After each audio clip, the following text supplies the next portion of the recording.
और आज की एक और अहम खबर हम आपको बता दें। संसद का शीतकालीन सत्र आज से शुरू होने जा रहा है और इसके हंगामेदार होने के पूरे आसार हैं। विपक्षी दलों का ये रुख साफ है कि वो एसआईआर पर चर्चा बिना कामकाज नहीं चलने देने का मन बना चुके हैं। वहीं सरकार वंदे मातरम पर भी चर्चा करा सकती है। वंदे मातरम के मुद्दे पर भी यहां पर जो सरगर्मियां नजर आ रही है। इस सत्र में ऑटोमेटिक एनर्जी बिल समेत 10 नए विधेयक पेश करने की भी तैयारी है। कल सर्वदलीय बैठक भी हुई और उस बैठक में तमाम मुद्दों को लेकर बातचीत हुई है। हालांकि अपील यही की जा रही है सरकार की तरफ से कि शांतिपूर्ण तरीके से जो सत्र है वो चले, तमाम जो काम है वो ठीक से पूरे हो जाएं। लेकिन यहां पर विपक्ष ने तमाम मुद्दों को लेकर सरकार को घेरने का प्लान बनाया है। तो शीतकालीन सत्र शुरू होने से पहले कल सरकार की तरफ से सर्वदलीय बैठक बुलाई गई थी, जिसमें विपक्ष ने एक सुर में एसआईआर पर चर्चा की मांग की है। तो साफ है कि संसद की कार्रवाई शुरू होते ही काम कम हंगामा ज्यादा नजर आएगा, क्योंकि विपक्ष जिस एसआईआर को लेकर सड़क पर हल्ला बोल रहा है उसकी गूंज अब सीधे संसद में सुनाई देगी। ये इतने दबाव में है, 20 बीएलओ आत्महत्या कर चुके हैं। हम इस हाउस को नहीं चलने देंगे अगर एसआईआर पर चर्चा नहीं होगी। विपक्ष आरोप लगा रहा है कि साजिश के तहत दलितों और पिछड़ों के वोट काटे जा रहे हैं। वहीं सरकार विपक्ष से सहयोग की अपील कर रही है। उन्होंने कई मुद्दे रखे हैं, एसआईआर भी एक मुद्दे हैं और बाकी भी पॉइंट्स रखे हैं।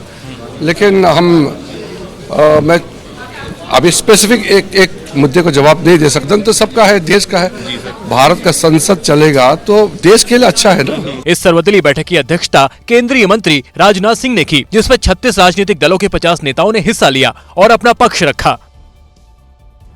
तो देखिए, तो कल सर्वदलीय बैठक हुई है। लेकिन एक और बड़ी खबर आपको बता दें कि संसद सत्र से पहले कल कांग्रेस पार्लियामेंट्री स्ट्रैटेजी ग्रुप की भी बैठक हुई है। सूत्रों के हवाले से खबर है कि बैठक में राहुल गांधी ने कहा कि एसआईआर में बीएलओ की आत्महत्या गंभीर मुद्दा है और इस मुद्दे को संसद में उठाया जाएगा। एसआईआर के नाम पर पिछड़े, दलित, वंचितों, गरीबों के जो वोट है उसको लेकर उनको लिस्ट से हटाया जा रहा है। बीजेपी अपनी मनमाफिक वोटर लिस्ट तैयार कर रही है। राहुल गांधी ने कहा कि आंतरिक सुरक्षा भी एक बड़ा मुद्दा है। दिल्ली में आतंकी हमला एक बड़ी चूक है।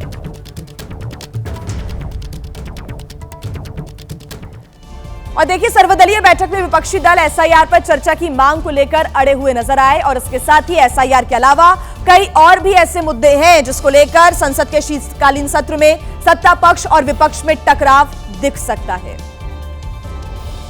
दिल्ली ब्लास्ट से लेकर विदेश नीति और प्रदूषण से लेकर जांच एजेंसियों की कार्रवाई, ये तमाम ऐसे मुद्दे हैं जिसकी गूंज शीतकालीन सत्र के दौरान सुनाई दे सकती है। आतंकवादी गतिविधियां अब दिल्ली में आकर दस्तक दे रही हैं। जिस तरह ब्लास्ट हुआ, पूरी तरह गृह मंत्रालय असफल हो गया है। उधर सरकार कह रही है कि हर मुद्दे पर चर्चा की पूरी कोशिश की जाएगी। अलग अलग विषय हैं, बहुत सारे विषय अलग अलग पार्टियों ने जो उचित समझे हैं वो उठाए हैं और सरकार ने सभी के विषयों का संज्ञान लिया है और इस पर हमारे जो पार्लियामेंट के नियम है उसके हिसाब से सरकार विचार करेगी। जो भी आवश्यक विषय होंगे उस पर चर्चा भी होगी। संसद का ये शीतकालीन सत्र 19 दिसंबर तक चलेगा और हर दिन हंगामा होना निश्चित है।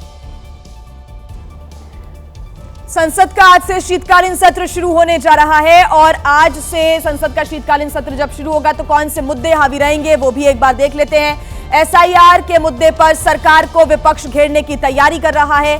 बीएलओ की मौतों पर हंगामे के भी आसार नजर आ रहे हैं। राहुल गांधी के वोट चोरी के मुद्दे पर भी हंगामा सदन के अंदर होगा। दिल्ली एनसीआर में बढ़ता प्रदूषण भी एक बड़ा मुद्दा है और साथ ही साथ राष्ट्रीय गीत वंदे मातरम पर भी लंबी चर्चा होगी। तो ये वो तमाम बड़े मुद्दे हैं जब सदन के अंदर इन मुद्दों पर गहमा गहमी दिखने को मिल सकती है। 19 दिसंबर तक शीतकालीन सत्र चलेगा।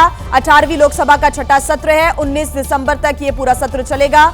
आपको बता दें कि इस बीच 15 बैठकें होने वाली हैं। 2 विधेयक विचार करने के लिए पेश होंगे। 10 नए विधेयक पेश किए जाएंगे। 18वीं लोकसभा का ये छठा सत्र है। तो आज से शीतकालीन सत्र की शुरुआत होने जा रही है। कई बड़े मुद्दे हैं जिनको लेकर सरकार को घेरने की तैयारी विपक्ष कर रहा है, तो सरकार की भी अपनी तैयारियां हैं।